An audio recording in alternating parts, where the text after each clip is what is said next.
Salut les amis, j'espère que vous allez bien. Bienvenue dans cette nouvelle vidéo. Je suis Martin Toukam et pour ceux qui regardent cette chaîne pour la première fois. Donc, sur cette chaîne, nous parlons bien évidemment de l'agro-pastoral, des opportunités qu'offre la filière et surtout les difficultés que vous allez rencontrer lorsque vous allez vous lancer. Mais nous vous donnons également les conseils et l'accompagnement nécessaires pour réussir vos projets dans le secteur agro-pastoral. Alors, je vais commencer cette vidéo en charmant un peu mes frères qui sont en Occident. Donc, les gars, préparez-vous. Vous voyez le mangue qui est derrière moi, non? Donc, bientôt, c'est la saison. Ne vous inquiétez pas, nous allons sucer même pour vous. Donc, préparez-vous. Lorsqu'on va sucer, là, on va vous envoyer quelques photos sur WhatsApp. Si possible, les vidéos. Et pour ceux que ça les énerve beaucoup, vous pouvez venir passer les congés en Afrique durant la saison des mangues et surtout au Cameroun, pour ceux qui sont au Cameroun. Et je profite également, bon, avant d'entrer sur la thématique du jour, parce que dans l'une de nos dernières vidéos, nous avons parlé du choix entre louer un site et acheter son propre site. Et à partir de vos commentaires, j'ai compris que beaucoup partageaient à peu près mon approche, à savoir lorsqu'on a eu à économiser son argent et qu'on veut vraiment se lancer dans l'agro-pastoral, c'est mieux d'acheter son propre site. Alors aujourd'hui, nous allons aborder une thématique une thématique allant dans ce même sens-là. Donc, lorsqu'on a acheté un site, comment est-ce qu'on fait pour le protéger? Donc, quel est le meilleur moyen pour protéger son site? Mais avant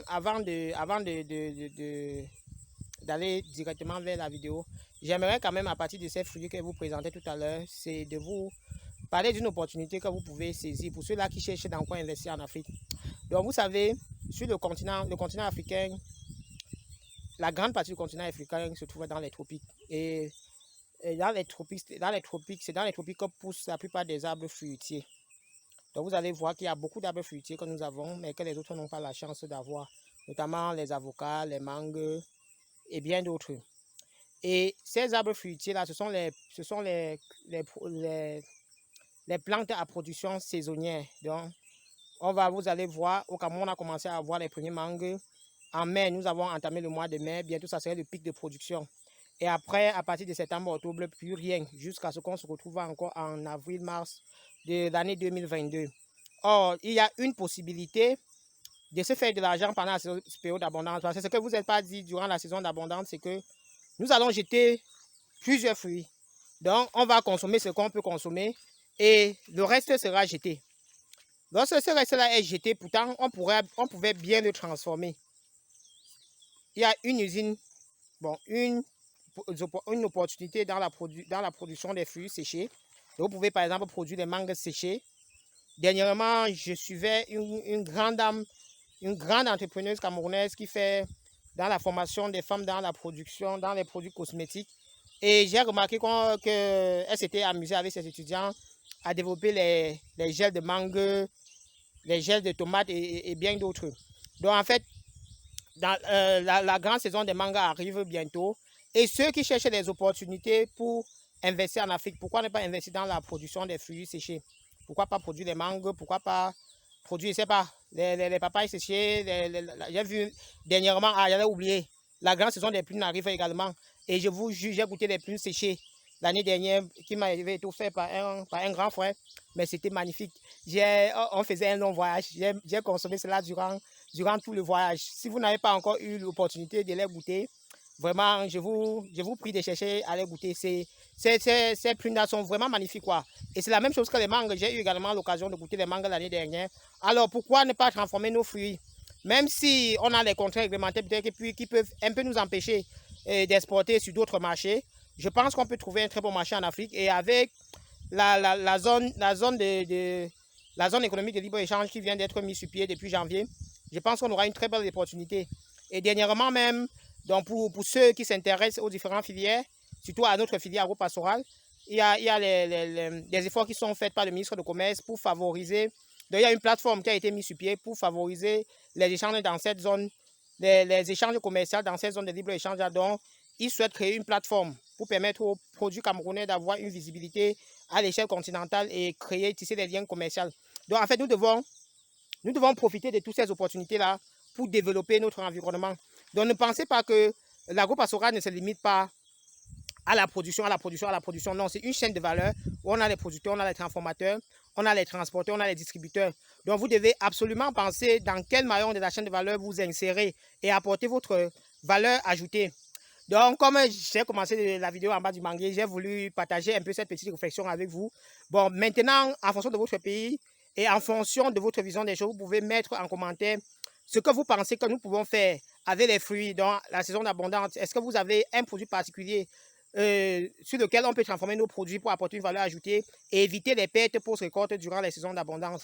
Si vous avez une expérience dans la transformation des fruits, si vous avez une entreprise qui fait dans ce secteur-là, partagez avec nous votre expérience en commentaire pour faire bénéficier la communauté et booster les jeunes africains à se lancer dans ce secteur-là. Alors, je vais revenir à la vidéo du jour, à la thématique du jour, pardon, pour parler de la sécurité de son site. Lorsque vous achetez un site, comment le sécuriser? Donc, nous sommes sur un site aujourd'hui, le site d'un jeune entrepreneur. Je préfère tourner la caméra pour vous le montrer et afin de vous donner mon approche pour sécuriser le site. Alors, à tout à l'heure. Alors, comme je vous le disais, nous sommes sur un site, c'est un petit site qui vient d'être acquis par un jeune entrepreneur et il a des projets à faire ici dans le futur. Bon, mais la grande question qui se pose, c'est que lorsque j'ai acheté mon site, comment faire pour le sécuriser? Parce que vous savez, sur le plan légal, le site te revient lorsque tu as un titre foncier. Ça, c'est sur le plan légal. Mais la réalité sur le terrain, c'est que le site appartient à celui qui l'occupe et l'utilise. Pour ceux qui connaissent un peu le Cameroun, les problèmes liés au foncier, donc les problèmes de terrain, occupent plus de 80% des procès dans nos différents tribunaux. Donc, vous allez voir, sur 8 affaires sur 10 portent sur le terrain. Soit tu as pris une partie de mon terrain, soit tu as pris tout mon terrain. Donc, vous allez voir les choses comme ça. Ou c'est un faux titre foncier. Mais sur le plan pratique, il est important de mettre en valeur le plus vite possible votre site dès que vous l'avez acheté. Vous n'êtes pas obligé de le mettre en valeur directement avec votre projet définitif. Mais vous devez marquer votre présence. Par exemple, regardez ici, ce jeune a perdu un peu de temps. Et en venant, les gens ont déjà cultivé tout le site. Donc, les gens ont cultivé le site. Maintenant, quand quelqu'un cultive, tu ne sais pas si c'est juste un passant qui a cultivé pour combler aux besoins alimentaires de sa famille ou c'est le propriétaire du site qui a cultivé. Alors, quand il s'est rapproché de nous, qu'est-ce que nous avons fait? Le premier conseil, en fonction des limites que ton acheteur t'a montré, il faut matérialiser ta présence en mettant une barrière de sécurité. Bon, il est venu, il a mis une barrière de sécurité et boum, qu'est-ce qui s'est passé? Ce qui se passe vraiment lorsque tu mets sur pied une barrière de sécurité, c'est que si ce site-là appartient à une autre personne et que cette personne est dans les environs, il va se manifester. Et là, tu sauras très vite si on t'a dupé lors de la vente ou pas. Si cette personne n'est pas dans les environs, même ton voisin peut attirer ton attention. Comment il ne sait pas comment tu viens t'installer dans le terrain de quelqu'un. Donc, ce n'est pas ton terrain parce que je connais bien ce monsieur et ça t'oriente un peu quoi. Ou tu peux, peut-être on t'a vendu, je vais dire n'importe quoi, 1 hectare, alors que le site qui appartenait à ton vendeur était seulement 800 mètres carrés. En fait, tu sauras directement si toute la superficie te revient de droit ou bien il y a eu l'arnaque ou une erreur au niveau de la vente. Je prends un exemple ici là. Vous allez voir, tout à l'heure, vous allez voir qu'il y a les planches qui sont au sol. Donc, on a mis les poteaux, on a mis les fibres barbelaires. Et là, directement, ce voisin, celui-ci là, il est venu, il a arraché ses poteaux. Et quand il a arraché ses poteaux, non, il a expliqué. Et là, il avait parfaitement raison. Il y avait eu une erreur au niveau de l'implantation. Donc, le propriétaire du terrain est parti s'implanter plus qu'il ne fallait. Donc, plus sur une superficie supérieure à la superficie qui lui avait été dédiée. Donc, ça lui permet d'éviter d'engager, par exemple, les travaux. Imaginez un peu qu'au lieu de passer ces fibres barbelaires là, c'était une fondation qu'il avait mis. C'est qu'il devait se retrouver en train de détruire toute sa fondation et ça devait faire une dépense supplémentaire. Bien évidemment, lorsque vous venez faire quelque chose comme ça, il faut toujours laisser votre numéro.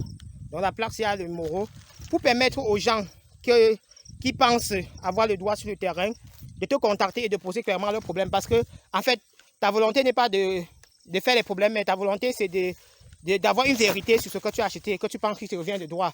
Et cette vérité-là t'oriente dans tes choix futurs. Raison pour laquelle, pour ma part, c'est vrai que sur le plan réglementaire, le titre foncier te donne la propriété sur le site, mais pour ma part, il faut matérialiser ta présence sur le terrain, soit en sécurisant ton site comme ça, soit en le mettant en valeur si tu avais un projet prêt que tu voulais directement mettre en valeur. Donc maintenant, pourquoi je le dis? Dernièrement, nous avons eu un souci avec un client dans la zone de Souza où il voulait lancer son projet. Et il a le terrain depuis plus de 25 ans. Malheureusement, quand il revient, apparemment le terrain appartenait à son papa a décédé, lui il était en Europe. Quand il revient pour occuper le terrain était vide. Et quand il revient pour occuper le terrain, il y avait des vrais occupants, quoi. On a dû faire ces travaux 4 fois. Chaque fois, on faisait l'implantation de son bâtiment. Chacun venait détruire à son tour, quoi, parce qu'il y avait plusieurs gars qui discutaient le terrain. Et on avait déjà fait remarquer aux gars depuis notre première visite.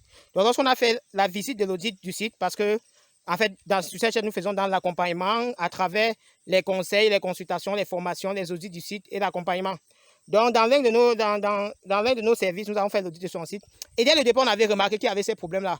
Et on lui avait conseillé, comme sa superficie était très grande, on parlait des hectares ici, et la ville est en train de se rapprocher.